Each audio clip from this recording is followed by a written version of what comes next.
بسم اللہ الرحمن الرحیم۔ اگر آپ دنیاوی مقامات کے ساتھ ساتھ معنوی مقامات کو بھی حاصل کرنا چاہتے ہیں اور چاہتے ہیں کہ آپ کی آنکھوں کے سامنے سے آپ کے عقل و شعور پہ سے پردے ہٹ جائیں اور آپ کا رابطہ اس عالم سے دوسرے عالم میں برقرار ہو جائے، تو اس کا پہلا مرحلہ یہ ہے کہ بڑوں کا احترام کریں، خاص طور پر والدین کا، اور چھوٹوں کے ساتھ شفقت اور محبت سے پیش آئیں۔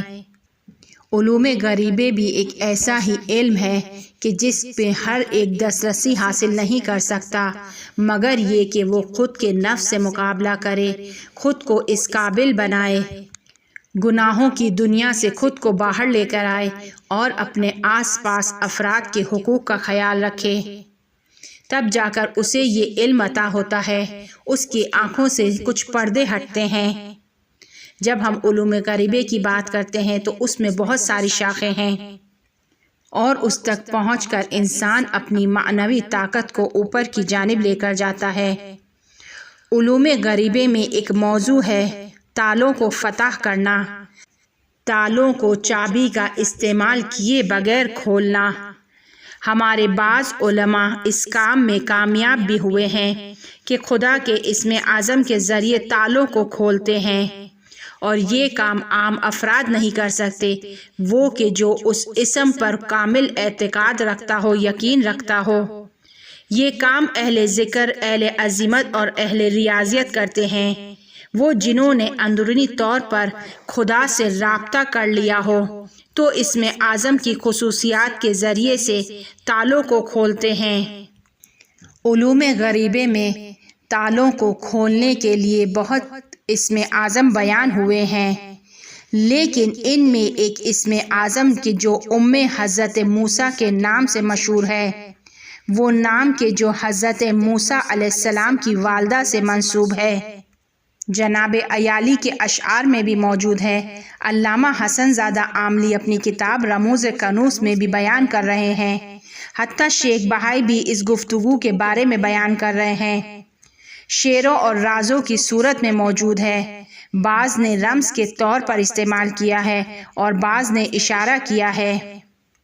حتیٰ علوم غریبے میں یہ بھی بیان کیا جاتا ہے کہ اگر حضرت خضر علیہ السلام کے والد کے نام کو حضرت موسیٰ علیہ السلام کی والدہ کے نام کے ساتھ ترکیب کیا جائے تو یہ ایک ایسی چابی بن جاتی ہے کہ جو تالوں کو کھولتی ہے، جبکہ بعض کا کہنا ہے کہ نہیں، صرف حضرت موسیٰ علیہ السلام کی والدہ کا نام اس کام کے لیے مخصوص ہے۔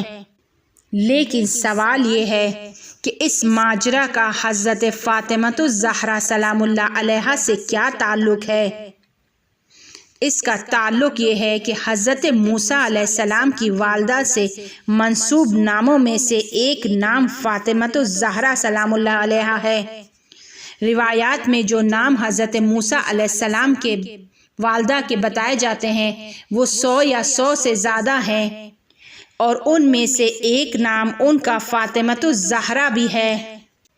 توجہ اور غور سے اس بات کو سمجھیں، کتابوں اور مختلف نسخوں میں بہت سارے نام ہیں کہ جو علماء، حکماء، عرفاء اور سلوک سے تعلق رکھنے والوں نے بیان کیے ہیں کہ جن کا تعلق موسیٰ علیہ السلام سے منسوب ہے، اور ان ناموں میں سے کون سا نام صحیح ہے، کون سا نام غلط ہے، ان کو وہی افراد تشخیص دے سکتے ہیں کہ جو ریاضت کرتے ہیں، ورد کرتے ہیں اور خود کو کسی مقام تک پہنچا چکے ہیں۔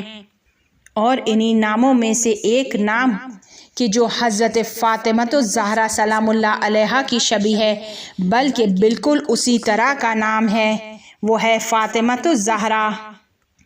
اور پھر اس فاطمۃ الزہرا نام کے ساتھ دوسرے اسم بھی پڑھے جاتے ہیں، اس کی ترکیب کی جاتی ہے اور ایک عزیمت بنائی جاتی ہے، اور یہ عزیمت اپنے اندر ایسی خصوصیت رکھتی ہے کہ تالوں کو کھول سکتی ہے۔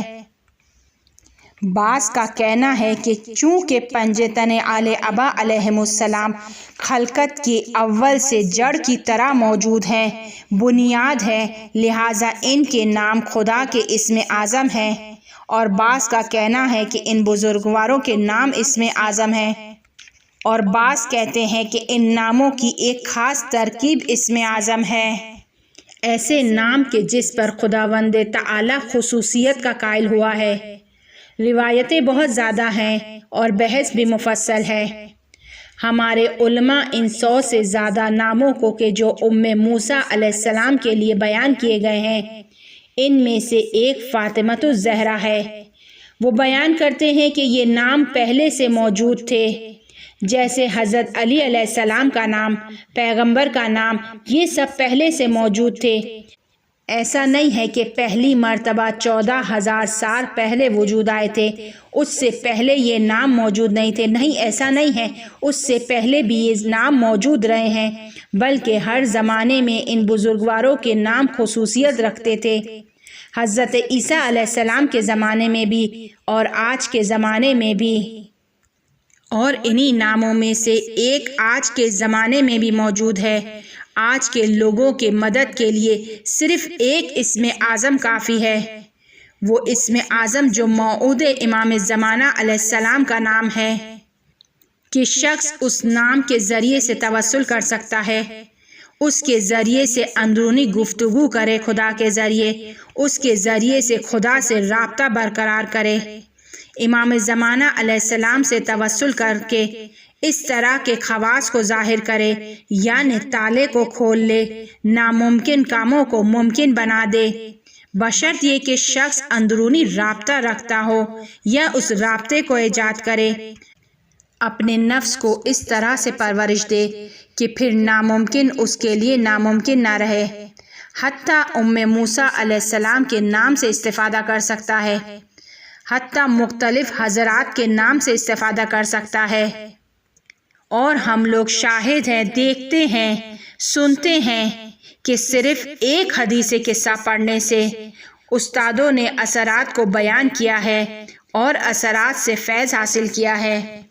بعض قائل ہیں کہ حضرت زہرا سلام اللہ علیہا کا نام، اور بعض قائل ہیں کہ حضرت فاطمہ اور موسیٰ، بعض قائل ہیں کہ حضرت خضر علیہ السلام کے والد اور موسیٰ، بعض اسم اعظم، بعض عظیمت اور خاص معنوی نام۔ ان تمام کے اندر خصوصیت موجود ہے۔ ایسا نہیں کہہ سکتے کہ آپ اس کو لے لیں اور اس کو رد کر دیں کہ اس میں پاور ہے اور اس میں طاقت نہیں ہے۔ یہ سب طاقت رکھتے ہیں۔ ہر کوئی اپنے خود کے اعتقاد کے لحاظ سے، یقین کے لحاظ سے، اپنی اندرونی طاقت کے ذریعے سے ان اسم کے ذریعے سے مراجعہ کر سکتا ہے اور اس سے بہرہ مند ہو سکتا ہے۔